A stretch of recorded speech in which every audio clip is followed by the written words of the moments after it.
Hello and welcome back to the channel, welcome back to the RDA.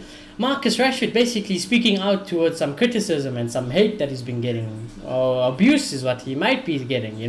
But basically, if anyone doesn't know, there's a video circulating around social media of the game after Atleti where fans are basically, criticizing Rashford, shouting at him, and then Rashford kind of makes finger gesture to say, come say that, and just a whole big debacle. You can go look at the video for yourself. I don't have to explain it point by point of the video. You guys can go look at it out. You can find it everywhere. But then caused a bit of stir. Plays lots of the fans agreeing with, basically the other fans saying that, you know what, Marcus, you have been quite poor. You deserve to get criticized, and you need to just hold it and learn from it, because I think at the moment a lot of this fan base is kind of fed up with Marcus Rashford, and not just Marcus Rashford. We are fed up with the whole entire team, I'd say. There's not really a player where it's just we've got no problems with it, happy days, because the team and this club in general is very toxic at the moment, and there's not much love going around from the fans to the club to everything around Manchester United. Just at the moment it's kind of like everyone just done, mentally checked out. We just can't be asked anymore with the season, but it's very interesting. Then obviously a few hours later, Marcus Rashford does reply in very, I don't want to say comical because it's kind of serious, but comical in the sense of a meme where it's just it's a typical Marcus Rashford essay and paragraph, basically. And I'm going to read it out for you. So he basically sent out a tweet saying there are two sides to every story. He said this is what his essay / paragraph, whatever you want to call it, says. He says a video can paint 1,000 words, and in this case lead to an inaccurate information being shared on social media. Guys, for weeks I've been heckled, threatened, questioned, and last night my emotion got the better of me. I'm a human being. Reading and hearing the stuff about yourself every day, it wears you down. No one is more critical of my performance than me. I don't know about that one. But then he did say, but what you see in the video lacks context. I would assume it does. And he said, I had been heckled from the minute I stepped foot outside the ground. Abuse not just aimed at my football.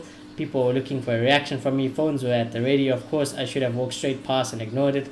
That's what we're supposed to do, right? I want to clarify two things. The first being that what I actually said to the man throwing abuse at me, which is in quotation marks, come over here and say it to my face. In fact, security can back that up.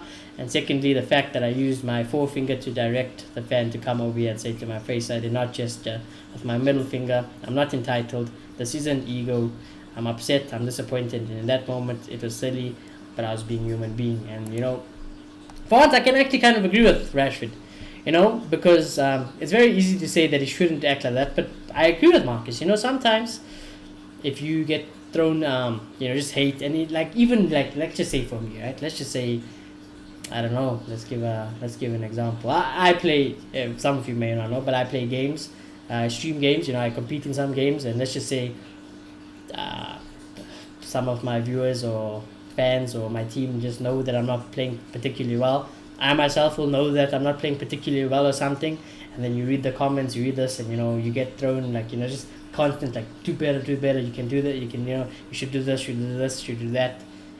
Sometimes you do want to just lash out and show your emotion, and I get that from Rashford. I do get that, but one thing is for certain, Marcus, is that criticism is justified. This criticism is justified. My analogy was a lot different to, I would say, kind of your analogy. You get paid thousands and thousands of pounds a week, Rashford, to do a job where everyone would love to do it. I don't have to tell you that you have been shite.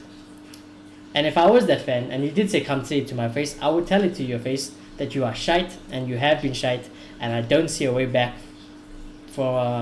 I don't see a back. Okay, I'm listening. I'm lost for words here. I don't see a way back for you, Marcus. But that's upon you. You don't have to. Who am I? You should just take it and prove me wrong. If anything, you should take that criticism, feed your anger, and play with the anger. Show the world, have something to prove. And when you do that, United fans, I can guarantee you, if you, let's say, just somehow turned into a prime Cristiano Ronaldo, I will gladly hold an L on my forehead.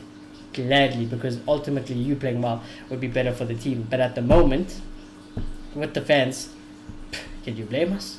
You have been stinking it up from minute one this whole season. have not improved one bit.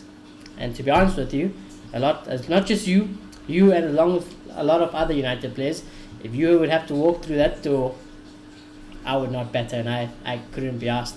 Whether it's you leaving that door, Maguire, the Scott McTominays, 95% of that team, I couldn't be asked leaving that door. And I'll be straight up with you, you know. And the worst thing is, the players I don't want to leave, who I don't want to leave the door, will probably leave the door. You know, Ronaldo, he could leave. Pogba's, he could leave under free. You know, Donny, where's Donny gone? Martial, obviously, favorite player of mine. I know lots of people will not get that and couldn't care, and that's fine. But you know, Martial's another player who just walk out the door. You know, there's so many players. You know, you just think, you know, all of a sudden the good players are walking out the door. We left with this. Then you start to think, what's the way forward? How is the rebuild going to happen? Then you think, you know, with under our ownership, it's not going to really ever get better. It might just get better to hit the top four, and we're happy, very short of happiness again. But ultimately, it's never going to be what we want at the end, and that's why I've been so like demotivated from United over the past few weeks. I think everyone can see that and feel that way, you know, because at the moment it's not nice. It really isn't nice, and you know, when you just kind of deep it and think deeper into it, you start to realize, like, damn, there is no way back. Actually, you know, a miracle needs to happen for this club to get back to where it was once before. But yeah, anyways, I think this whole thing sums up United in general. But let's see, you know, players are going on a break. They're still getting paid thousands. We get paid nothing. We are supposed to watch them and get an enjoyment. We're supposed to see armpits and trophies, but they can't even give that to us. What we're going to do as fans, huh? What are we going to do as fans? Owners don't care about us, but such is the life of a fan, and that's why I don't really agree with Rashford. Yeah, I couldn't be asked. You know, I really couldn't be asked about Rashford in the club, you know, trying to defend them. Like, they can shove it for all I care. But anyways, let me know what you guys think. You guys might think a completely different situation. You might think I'm taking this a bit too far. You might think that, you know, I'm misreading it or reading too much into it. But do let me know in the comments below. Do smash a like on the video. Do subscribe if you are new. I shall see you all very soon. Have a good rest of your day or evening wherever you are, and I shall see you very soon. Goodbye.